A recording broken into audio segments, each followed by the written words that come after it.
अस्सलाम वालेकुम।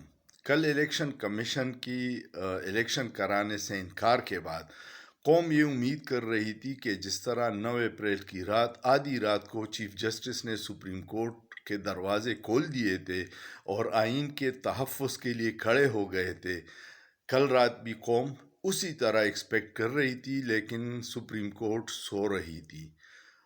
इस तरह के फैसले कौमों की तकदीर बदलते हैं। चलिए, रात को तो सुप्रीम कोर्ट नहीं खुली। अब अगर कल भी इस पे कोई एक्शन होता है तो कौम सुप्रीम कोर्ट की तरफ देख रही है, और अगर इसी तरह इस मामले को आइन शिकनी को छोड़ दिया जाता है तो फिर इस मुल्क में न कभी इलेक्शन वक्त पे होंगे और न कभी आइन की पासदारी होगी।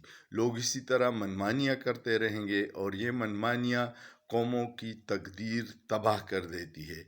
पाकिस्तान की सालमियत के लिए आइन पे चलना बहुत ज़रूरी है, और मुझे सबसे ज़्यादा दुख पीपल्स पार्टी का है, जो अपने आप को आइन की बानी जुमात कहती है और वो इस हुकूमत की नाअहलियों में पूरी तरह शामिल है। और पीपल्स पार्टी की खामोशी भी ये है कि वो अब अपने बानी के आइन को नहीं मानते।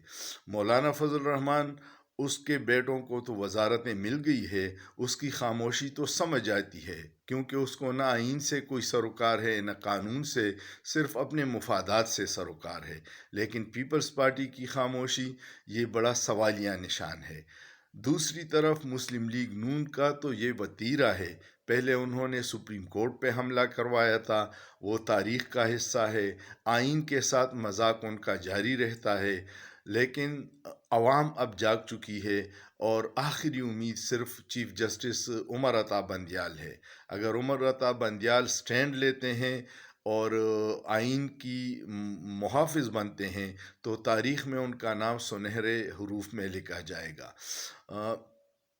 हुकूमत एक मुनज़्ज़म साजिश के तहत कल उन्होंने जिस तरह एक साबिक चीफ जस्टिस की तस्वीरें छपवा कर पूरे हाल में तकसीम की थी और उसको डिस्प्ले किया था, उसी से अंदाज़ा हो गया था कि अब उनका अगला टारगेट सुप्रीम कोर्ट है। सुप्रीम कोर्ट पे हमला इसलिए किया है कि सुप्रीम कोर्ट दबाव में आ जाए और वो आइन और कानून के मुताबिक नहीं, बल्कि चोरों, लुटेरों, मनी लॉन्ड्रिंग और उनके सहूलतकारों के मुताबिक मंशा और मुताबिक फ़ैसला दे, जो बहुत बड़ी बदकिस्मती होगी। सुप्रीम कोर्ट को तकसीम करने की कोशिश भी की जाएगी, कुछ जजों को उकसाया जाएगा।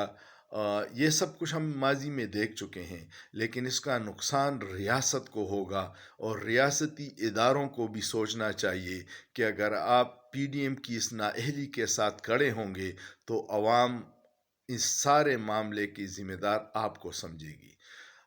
ये जो बातें हैं ये अब ढकी छुपी नहीं रहती, ये सोशल मीडिया का दौर है।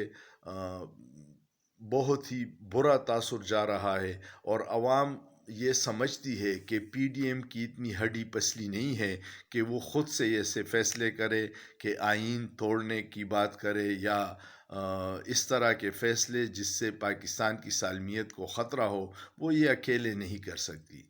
बहरहाल, अल्लाह करे कि सुप्रीम कोर्ट इस पे स्टैंड ले और आइन के मुताबिक 90 दिन के अंदर इलेक्शन को यकीनी बनाए। सोचिए, सोचना जुर्म नहीं है।